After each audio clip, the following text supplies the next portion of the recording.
So for those of you who are here already, hi, welcome to Care Week, a week of free services from the Center for Relationships.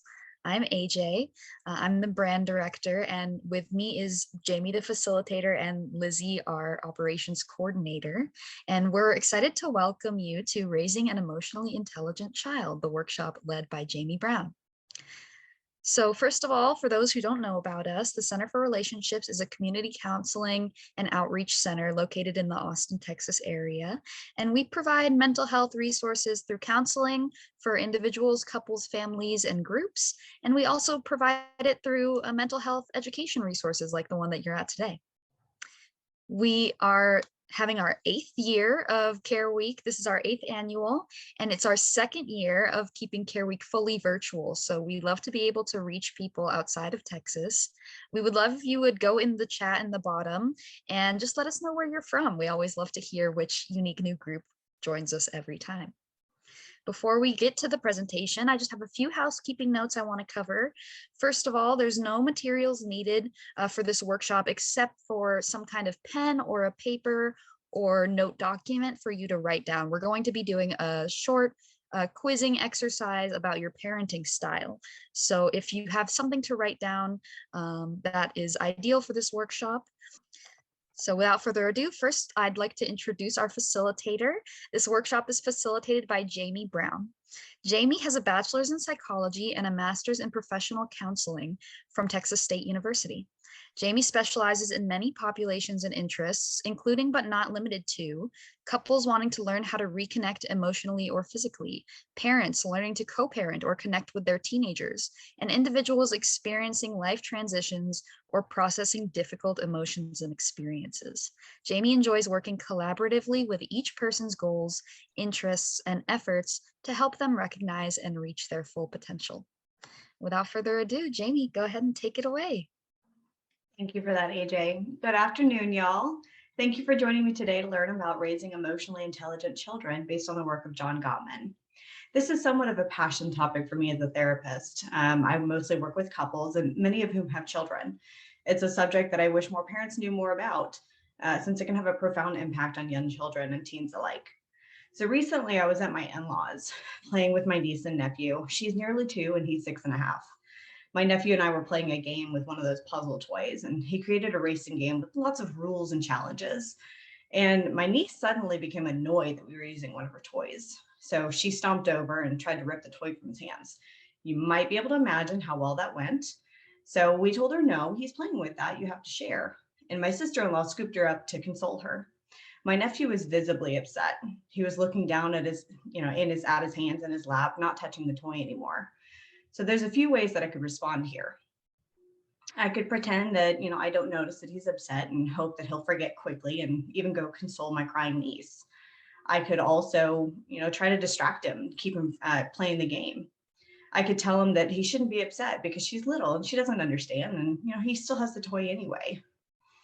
Any of these responses could make sense, but none of them lead to emotional intelligence. So what I did instead is say, hey, hon, you look upset. Are you sad or angry? He said quietly, I'm both. So I asked him, are you angry because your sister tried to take your toy away? He said, yeah, she always tries to take my toys. I said, that must be really annoying for you. He said, yeah, it is. So I asked him, what do you want to do? He said, I usually take it back and she always cries. And I said, do you feel better when you do that? And he said, no, because then my sister's sad. So, well, maybe you can tell your mom next time so she can help you. Do you want to try that? Now, this wasn't necessarily the perfect response, but it's a start.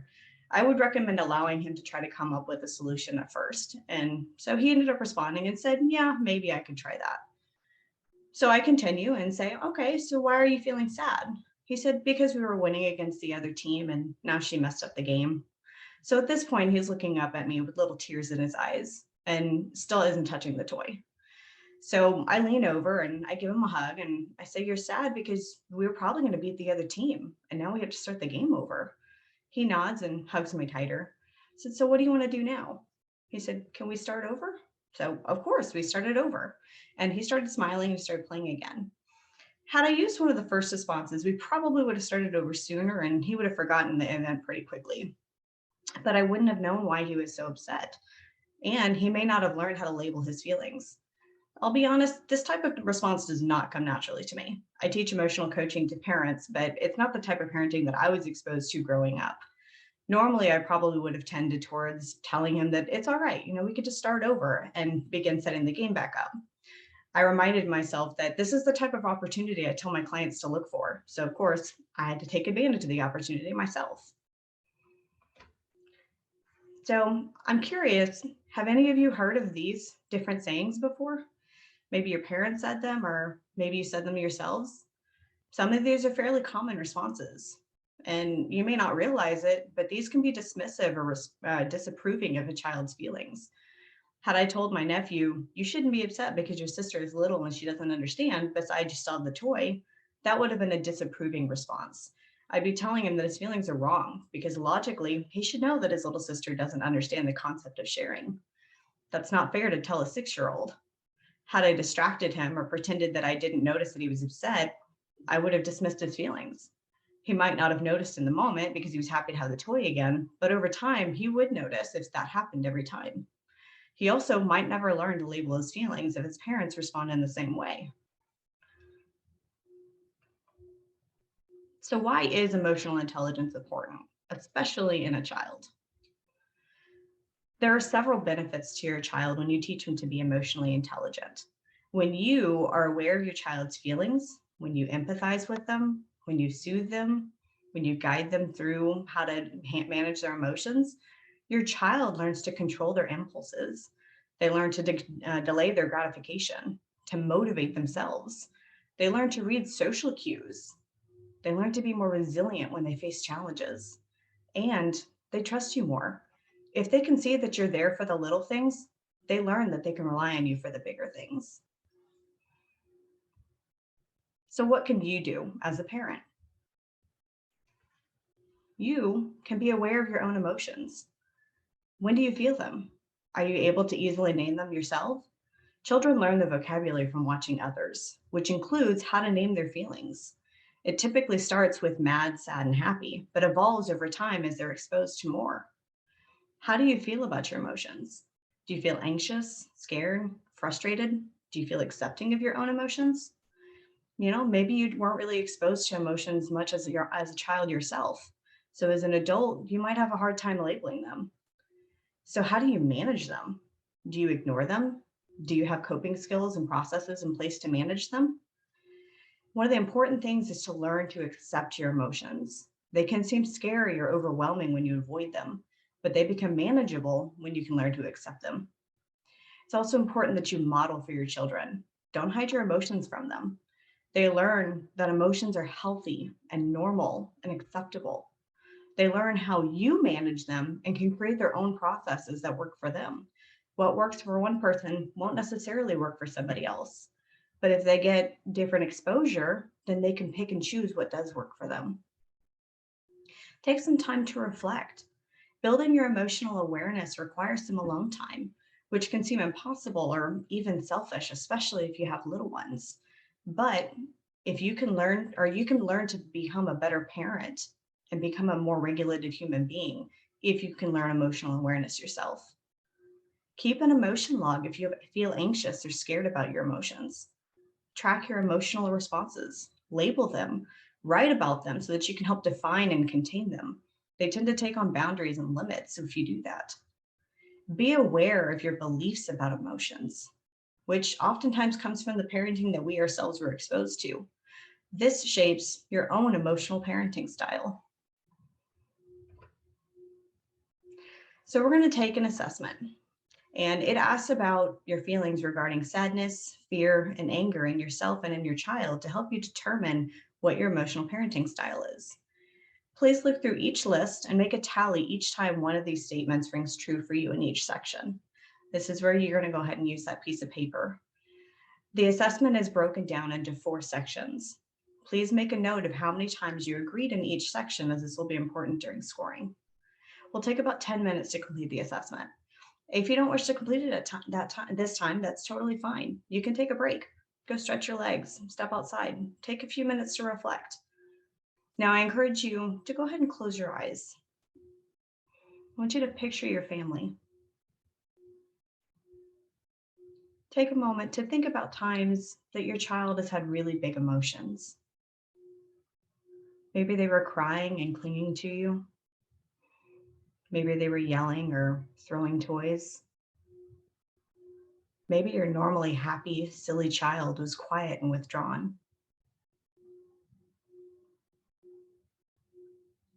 I want you to try to recall your action, your reaction, what you thought, how you felt. How did you respond to your child?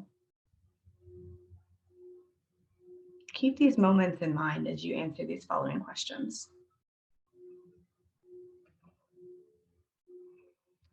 So this is section 1. We'll go ahead and take about 3 minutes, and I'll give a 30-second warning.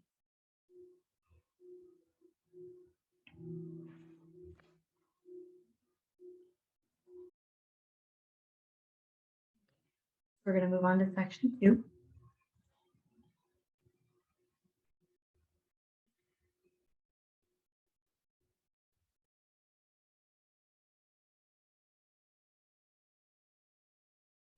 We're going to move to section 3.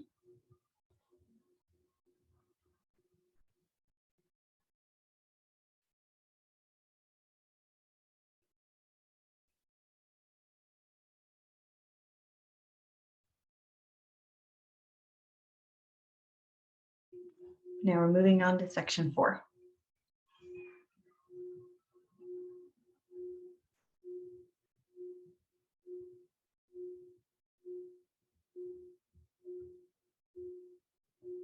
So let me know in the chat if you'd like me to go back to any of the sections. Otherwise, we're going to move on to the scoring.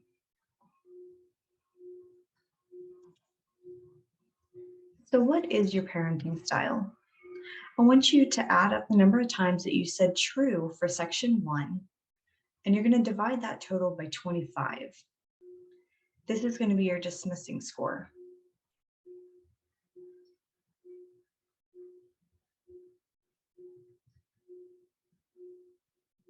Then you're going to add up the number of times that you said true for section 2. You're going to divide that total by 23. This is your disapproving score.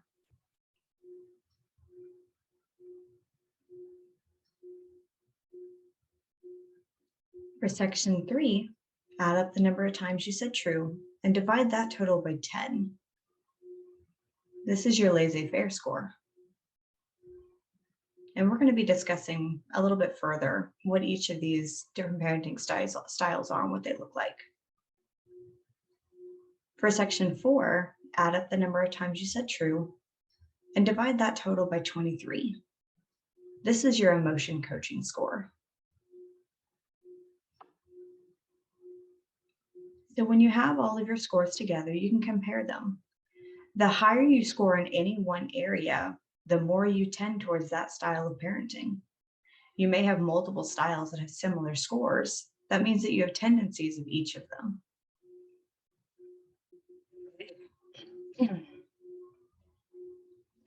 Now we're going to talk about the different types of emotional parenting. So the first one we have here is dismissing parents. These parents tend to disregard, ignore, or trivialize their children's negative emotions. This parent might say, "You're fine," or simply pretend that they don't notice their child's feelings and hope that they'll be distracted. Unfortunately, this child learns that their feelings are invalid, they're wrong and inappropriate. Therefore, they feel like something's wrong with them because they have these feelings, and they oftentimes will struggle to regulate their emotions.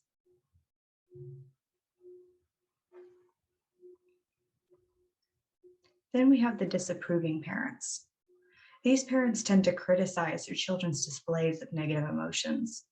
They tend to punish or reprimand their emotional expression. These parents might say, "I can give you something to cry about," or "You have no reason to be mad about that, it's just a toy." Unfortunately, these children also learn the same thing as the dismissing child, that their feelings are wrong and invalid and inappropriate, and they struggle to regulate their emotions.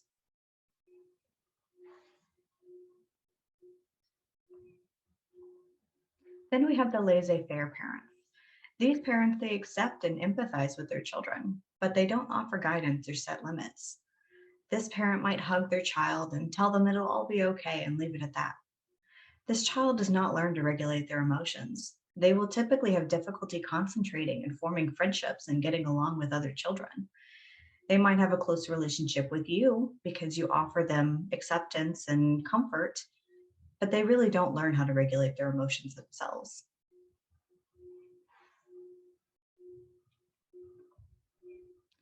So now we have the emotional coaching parents. These parents accept and empathize with their children and offer guidance on how to manage their uncomfortable feelings or set limits on their behavior. This parent will help their child label their feelings. They may have them take deep breaths until they calm down. Then they'll help them find a solution to their problem if necessary. This child learns to trust their feelings, to regulate them and solve problems. They also typically have higher self esteem. They learn well and they get along with other children.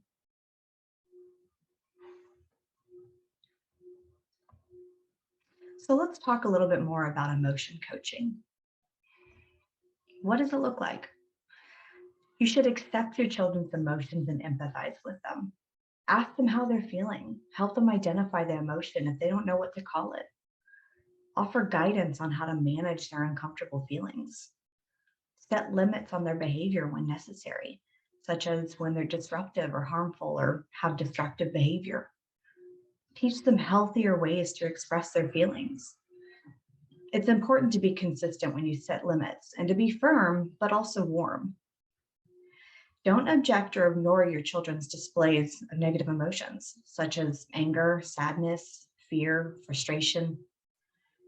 Those feelings are not just for adults. Emotion coaching doesn't come naturally simply because you love your child. You must have emotional awareness, listening skills, and problem solving skills.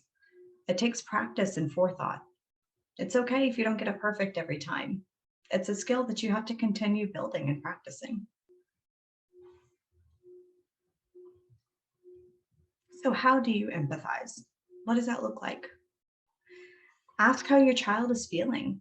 Point it out to them if you can see it, especially if they're still learning how to identify emotions. Depending on where they are developmentally, you may consider showing them a feelings wheel or a list to offer several options. That way, they can start to learn to label their own feelings. Allow your child to explain their side of things and listen. Be curious about what's happening in their world. Show them that you want to know, that you care. Imagine yourself in your child's position. Feel their pain, their frustration, their anger. Communicate your understanding. Tell them that it makes sense that they feel that way. They often use the skill themselves that they see you do it, which helps them build stronger relationships with other children and their siblings.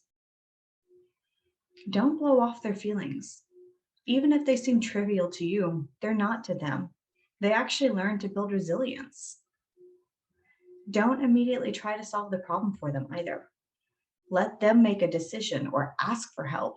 If they're struggling, you may offer your help. This actually helps them build problem solving skills. Oftentimes, when we see our loved ones struggling, we want to fix the problem for them. We do that with our partners, with our friends, and we oftentimes do that with our children. But unfortunately, they don't learn to solve the problem themselves.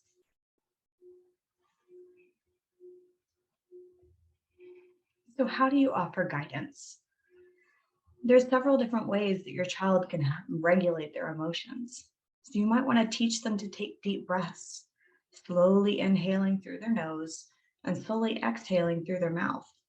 If they're having trouble slowing down, they can pretend that they're a dragon and act like their exhale is fire. Sometimes kids, they just need to get some of that oxygen out. And when they've done this a few times, try having them slow it down afterwards. This helps them regulate their heart rate. It helps them bring more oxygen to their brain. You could also have them hold a sensory item. This could be a stuffed animal, a favorite blanket, maybe kinetic sand.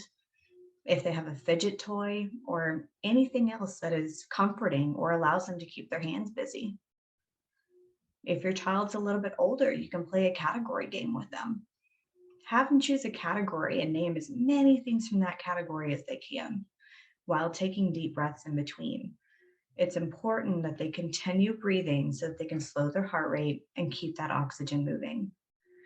These categories can be cars, movies, Disney characters, colors, really anything that interests them. Find something that's, we all know kids they can talk about all kinds of things. So we want to help them find something that's interesting to them. And it takes their mind off of, what it is that they've been struggling with. You can lead them through a mindful body scan.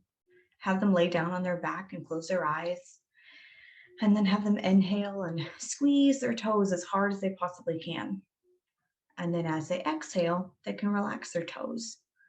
Then you'll have them inhale and squeeze their calves as tight as they can, and then have them relax as they exhale. And they'll continue that pattern each time and tense a different muscle group until they get all the way up to their head. And by the end of that, many times they'll just feel like jello, and they'll just want to just kind of lay there and enjoy feeling more relaxed. You can also have them do a soothing activity. Read a book, make an art project. You can teach them to cook or to bake, maybe play with some sand or listen to some music, anything that they would consider soothing. You can encourage them to do a physical activity. Go for a walk, kick the ball in the yard, maybe jog on the treadmill. They can go for a bike ride, anything that gets the blood flowing. All of these are different examples of what you can do when your child is, or rather what you can encourage your child to do when they're struggling. If they're sad or if they're really angry, anything like that. And it helps them just soothe their bodies again. So these are several different examples of how to verbalize empathy to your child.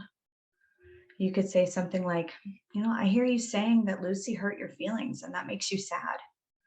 Or are you feeling frustrated? Maybe you can even say, tell me what happened. Or, if you notice something, say, I noticed that you aren't playing with Antonio anymore. How do you feel about that? Take these examples and modify them to fit you. That way they feel more organic and you're more likely to use them. Sometimes it can feel a little bit stiff when you're learning how to use new communication skills. So practice these as much as possible. Find what works for you and find what works well with your child. See what they respond to. Show them that you're interested and that you want to know what's going on.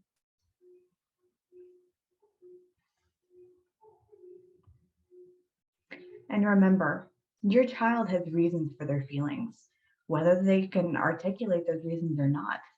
It may seem inconsequential to you, but it may be a big part of their world. Whether your child is 2 or 10 or 17, it's not too late to begin emotion coaching and supporting them when they're emotional. Make sure that the way you speak to them is age appropriate. You might start with basic emotions like mad, sad, and happy when they're younger. Then you may want to you will want to begin using more specific emotional words as they mature. Frustrated or disappointed, things like that.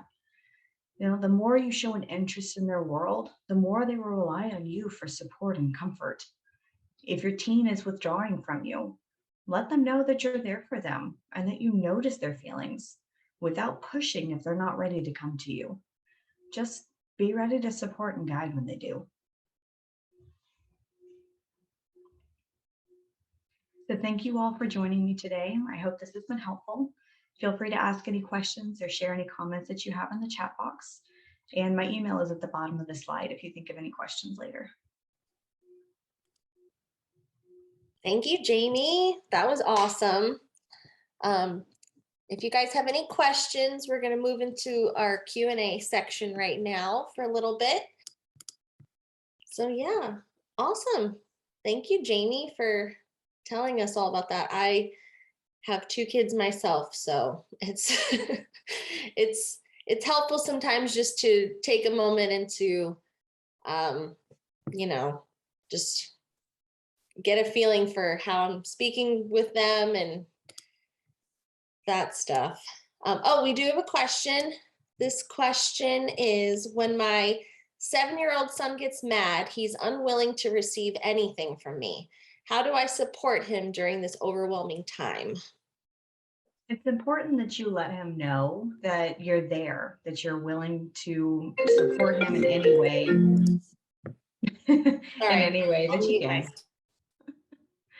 Yeah. So sometimes that does happen. Our kids are just not willing to, take anything from us. They just need some space sometimes, and that's okay. Give them a little bit of time, say, hey, I'll leave you alone for 15, 20 minutes, and then you can go back to him and see if at that point he's willing to talk to you. What I would recommend also is that you give him different tools so that he can start to regulate his emotions on his own without you necessarily present. See if he'll use those. If you have, maybe sand or some kind of toy or building block, something that he would find interesting, make sure that they're available to him. And then just let him know that, hey, I'm here if you want to talk. And that way he knows that you're available if he's willing and comfortable to do so. Awesome. Thank you, Jamie. Here's another question. What are some healthy ways to tell your toddler you need a minute? I can relate to that.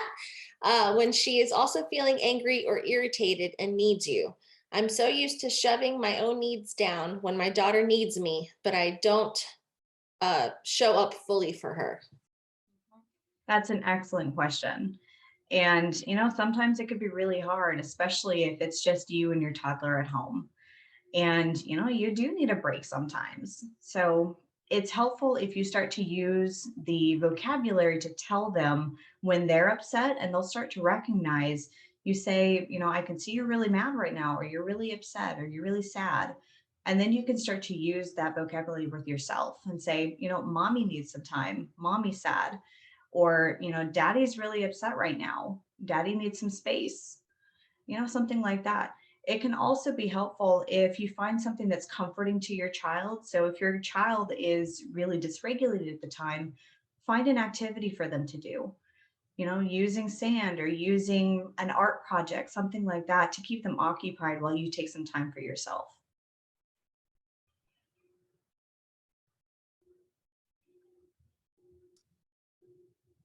Awesome. Thank you, Jamie.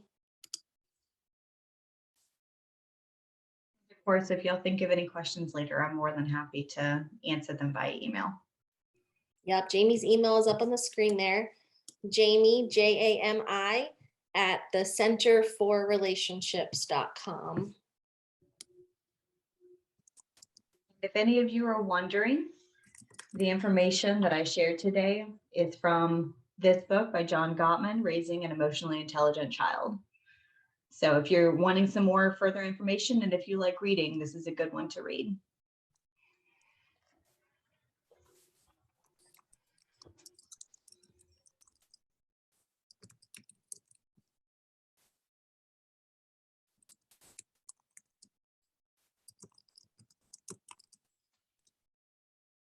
All right, we got another question here.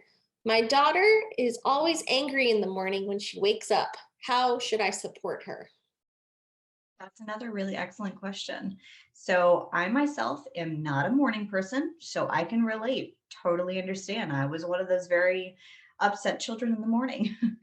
And it would be really helpful for you to name that for her. Let her know, hey, this is what's going on in your body right now. Maybe you just don't like to be awake in the morning, and that's okay. So if you can find a routine, ask her if there's something that she likes to do in the morning that might make her happy. And if that is, or if you can find something, I would recommend that you make that part of her daily routine. Maybe have one or two things. If it's, picking out her clothes, you can set out a couple options for her and she can choose it. If she likes having a certain type of food in the morning and it makes her really happy, that's another really good way. So helping her label what's going on within her is a really important piece, but also helping her find something that kind of gets her out of that funk in the morning.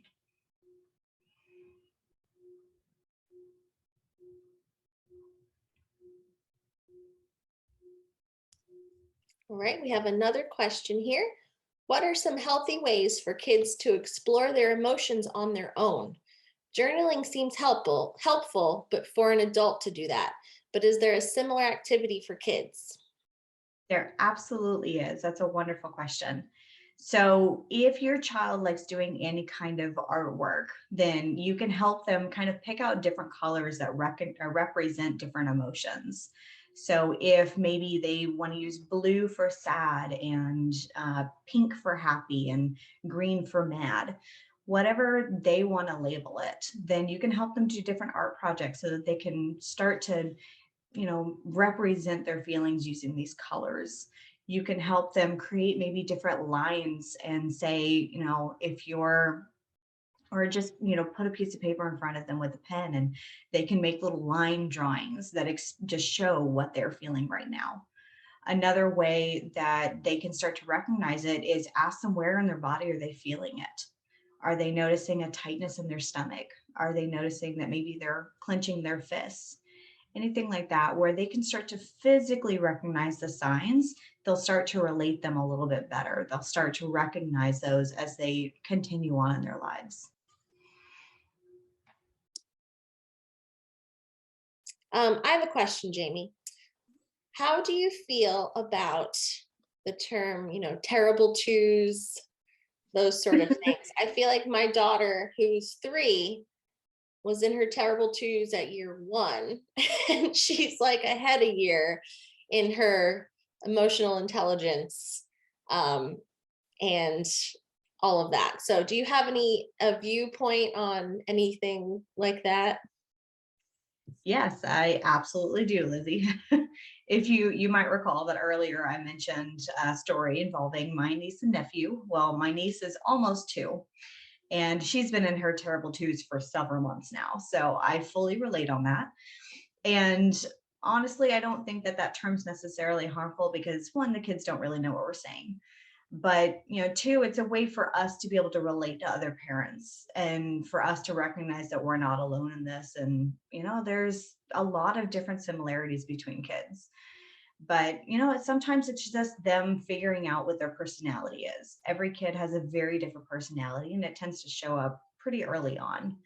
So it's a way for them to start to express themselves. And that's where you get to start laying down some boundaries and letting them know certain behaviors are not acceptable and other ones are totally fine. So hopefully that helps. Definitely. I'm glad to know that it's not necessarily derogatory towards them. It's just, they're just kids. Mhm. Awesome. Well, if there are no more questions, we can say bye to everybody. So we'll see you guys later. Thanks for joining. Thanks, guys. Y'all have a great day. Bye.